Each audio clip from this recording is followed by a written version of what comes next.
can lead the room, please. Let's do a power pose. This is for us. This is for everybody here tonight. Follow along, everyone. Woo! Yes, a lot of you didn't follow directions. That's okay. 5 residencies ago, a winter storm, a bit like the one we're experiencing right now, blew through Vermont and took out almost all of the electricity at Bennington College. It was the night of graduation, the end of our cohort's first residency together. Jill Whitty, resourceful and action-oriented as always, booked a hotel near the airport and got the hell out. The rest of us stayed and pretended we were not scared of the campus ghosts or the dark. With the quick work of our nimble facilities staff and faculty, the graduation ceremony that night was relocated into one of the few spaces that still had heat and light. My favorite restaurant, the Bennington Dining Hall. Dazzled, overstimulated, and profoundly exhausted after our first inaugural 10-day in-person whirlwind of MFA life, Allie, Bree, and I stumbled over to the cafeteria that night to check out the festivities and, to our delight and surprise, grab a free drink. It was, like tonight, gorgeous.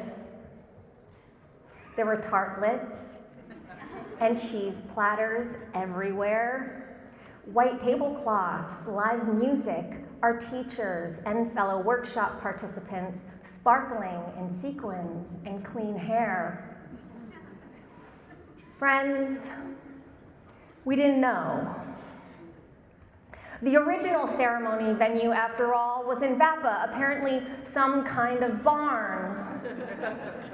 I, in my defense, have lived in Seattle since before Lucy Merrill was born. Picture us, for a moment, as eager first-termers at the precipice of the glittering cafeteria that evening. Me, Allie, and Bree in our end of residency Vermont best. Our puffy coats, our mud-caked snow boots, our stunned and beautifully bare faces in the opulent glow of what turned out to be a very fancy party. I, the least brave of the 3 of us, grabbed my free glass of wine and shuffled back to my dorm room, which now had electricity, all the way, cursing myself for not just going wherever it was that Jill went when the lights first went out. 5 terms later, and I know now that whatever it is that Jill Whitty is doing is probably the right call. As I flew back to Seattle the next day, I got an email from the one and only Peter Trachtenberg. I had the extraordinary good fortune of being paired with Sabrina Ora Mark as my first mentor teacher and spending my first residency under the spell of Sabrina and Peter's workshop. He had looked for me but must have missed me at graduation, Peter wrote, which meant I had to write back to explain that I left once I realized that I might frighten people with my Pacific Northwest fit that night. That residency would be Peter's last at Bennington, but he was coming back that June to see his students graduate, he told me. I'll have to find something myself, since for once I won't be wearing regalia, he responded, before adding wisely, a robe and hood cover a multitude of sins. And, in fact, there may have been a multitude of very fun and mostly harmless sins over our cohort's last 2 years together. What a gift this life of letters and dorm living room hangouts have been. What a gift to be on this ride with all of you, these teachers, this cohort, this family of readers and writers and fellow INFJs that I think many of us have been looking for our whole lives. What a gift from Muriel to lead us and singing and sobbing through Hallelujah yesterday. What a gift to commit to the bit with Sabrina, to read Moby Dick with Claire Vaye Watkins, to be reminded by Samantha Hunt that our bodies are much bigger on the inside than our small frames suggest, to deconstruct Drag Race with Hugh Ryan, to giggle and gasp as Tamor revealed an absolutely tantalizing story about a faculty situation that we definitely did not know was nonfiction or who it was about. What a gift to walk into the first day of my second residency and see my famous teacher, Nicole Kidman's son, Garrett Connolly, wearing a bracelet that spelled out one of my favorite words. It has 4 letters. It starts with a C. What a gift.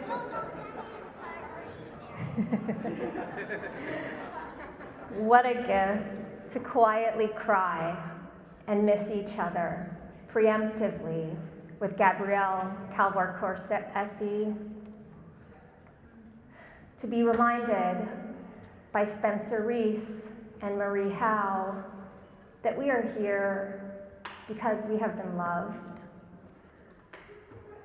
I must confess here, participating reliably on the group chat is not my love language, which means I am extra lucky to be part of a cohort that is extremely good at filling the group chat with encouragements, photos of beautiful children and pets, and speculations about faculty romances. Because here's the thing about our cohort.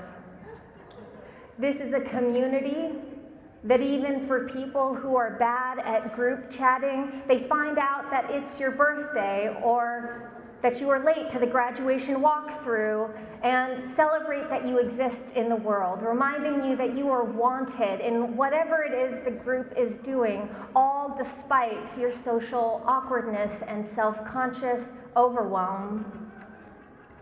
So it is, on your 44th birthday, by the time your favorite baby gay texts you, because this is how the elderly communicate, to tell you happy birthday and to nudge you to check in with the chat. When you open the app, you find yourself flooded by love letters. How did they know? I mean, we know how they know. It must be on the app, right?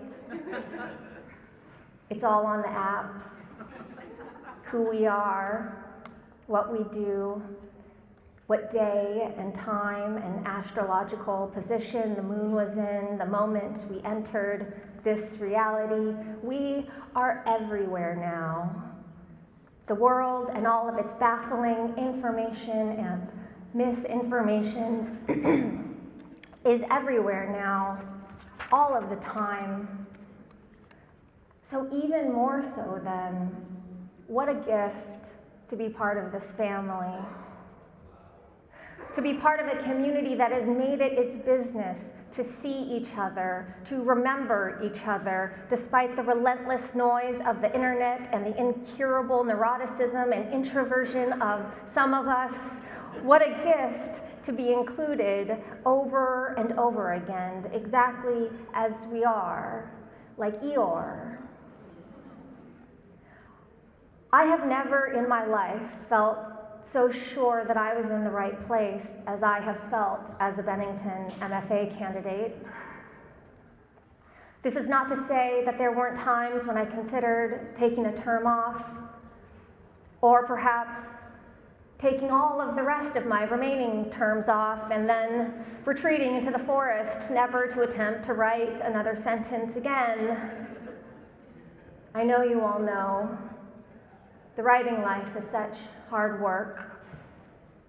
Who, besides writers, would enthusiastically assign ourselves homework, and not fun homework, like knitting or fostering the absolutely most messed up dog at the shelter.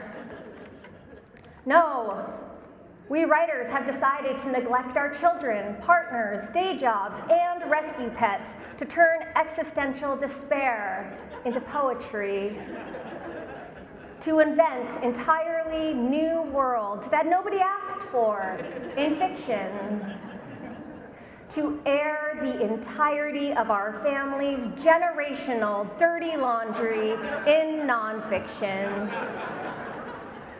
Yes, we are a uniquely driven bunch, so much so that the whiskey we drank together over a game of truth or truth during last residency's dark night was aptly branded Writer's Tears.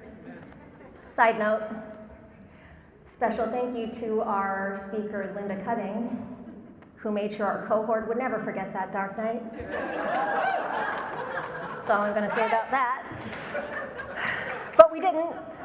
We didn't escape into the forest. We didn't abandon the writing that was breaking our hearts in half.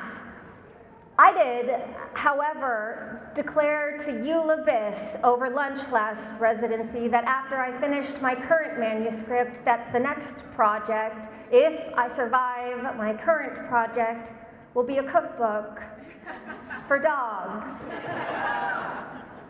And here's the kicker. My endlessly wise mentor teacher, like all of our endlessly wise mentor teachers, did not miss a beat.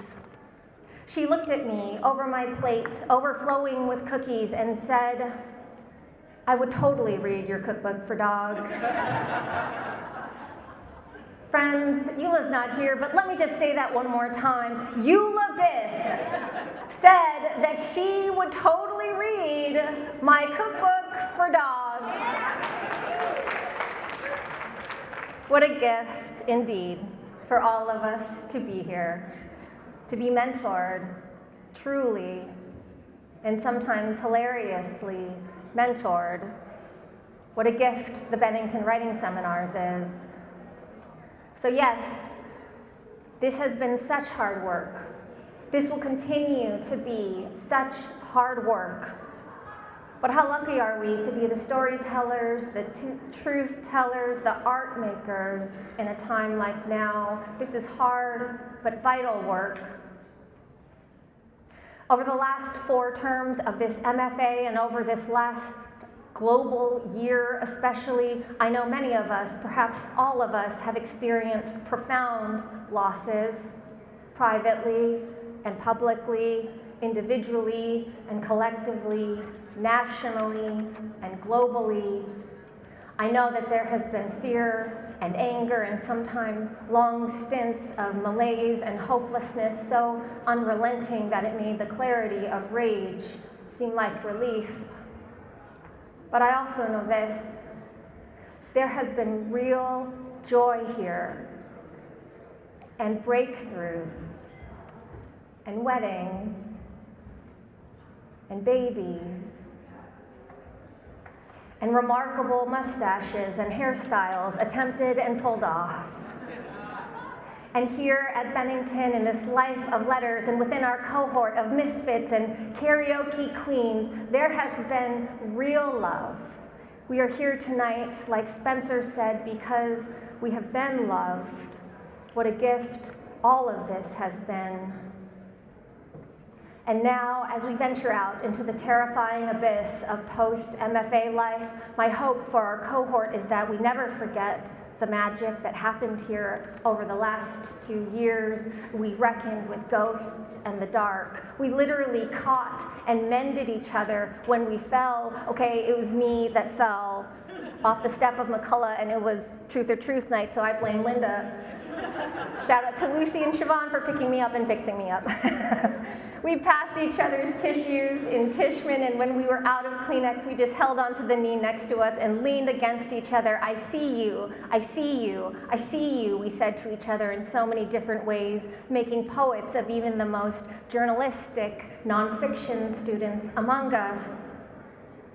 We may still be unsure of how to navigate the hub, find the link to Populi, or if we'll soon lose access to our beloved elevator forever, but what we can be sure of is this: it has been a hell of a ride.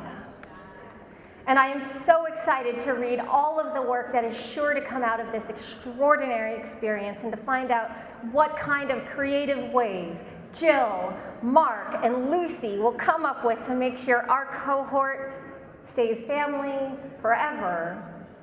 I love you all. I am endlessly grateful to all of you, this whole place. Thank you, thank you, thank you.